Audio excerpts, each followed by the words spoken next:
what's a conspiracy theory that you believe in that most people think is crazy?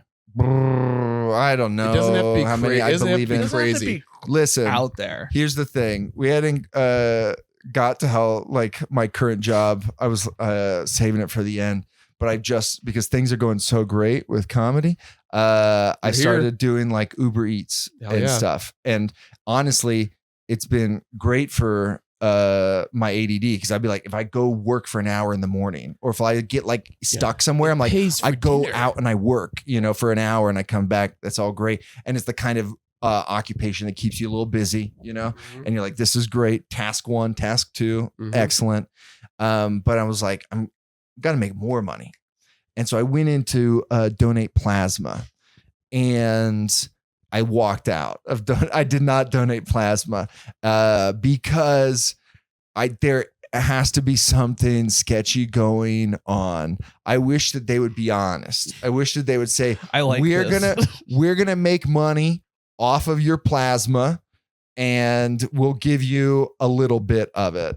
And instead, they're like, all we do is save lives. Save lives. You're saving lives. All the posters are like, I donate plasma to save lives. And it's like, no one in here is here. The guy with the flat brim Cookie Monster hat is not here to save lives. Me and him are here to get grocery money, and that's it. And the fact that you guys, there's like an old dude in the video who's like, you say the medicine I need takes 19 doses of plasma. And what they don't tell you, I believe, is that man's 287 years old. He's the CEO of Biomat Griffles, and we are keeping him alive with our blood. Another weird thing that is like, they won't stop saying how it's not blood. And they're like, it's not blood. We're giving you your blood cells back. We're just taking the plasma.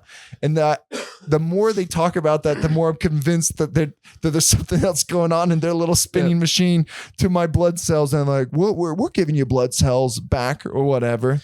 So the whole thing felt icky to me, felt gross. Yeah. And I couldn't escape this feeling. It didn't feel like a fear of needles thing. It felt like there's something wrong. I don't like this place. I don't like the vibe, and I'm getting out. Dude, I never thought about that, but like what you were describing with that old man reminds me of the old guy in Prometheus. Yeah. Who like they keep alive so he can finally see the creator of mankind. It's our plasma that's been keeping him alive. The Wayland man is like, what secrets do you have for us? And the guy just rips him in half.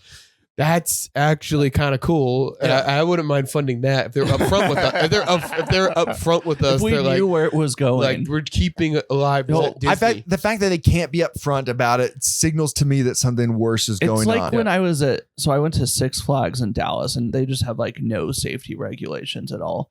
So like my wife and I walking around, we see the roller coasters, like you'll see the whole structure like shaking. And I'm like, this just looks dangerous. Every ride looks dangerous.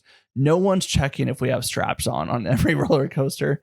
And we opted out on a lot of fun looking roller coasters just because we were like terrified of dying. And then we go into the gift shop, and they have a video on like every TV, and they're like, our rides are very safe. Contrary to what some people say. You shouldn't have brought that up. I hadn't even heard what those people said until right now. Dude, now I'd like to hear their side of the story before I get on this roller coaster. And then I Googled it, and then like 4 people had died at Six Flags in Dallas because they flew off the roller coaster. Dude, I love that. I love when they start talking shit. You guys are fucking idiots. No one's safe here. Those guys were just illegal aliens. But I talked to my friend after, and I told her the story about like I didn't feel good and I left, and then she was like, good, because everything we do in this world is a ritual, and you are literally doing a blood ritual to remain in poverty by donating plasma. Dude, that's dark. Wow. No, and I was like, you know what? That kind of vibes with the feelings that I was getting in there. And just because I want to be correct, I look to you as a person of authority. I think, yeah, it is a blood ritual to stay in poverty. And Yeah. that's why I'm doing Uber Eats instead. Yeah. That's the ticket out. Yeah. That's upward mobility Dude, right there. It's not You're a dead your own boss. It's not a dead end job. I'm an No. independent contractor. Yeah. I get no benefits. You know what's better than not giving blood? Putting a lot of miles on my car. And also my counterpoint would be, but they were playing Jurassic Park when I walked in there, and I hadn't seen it in a while.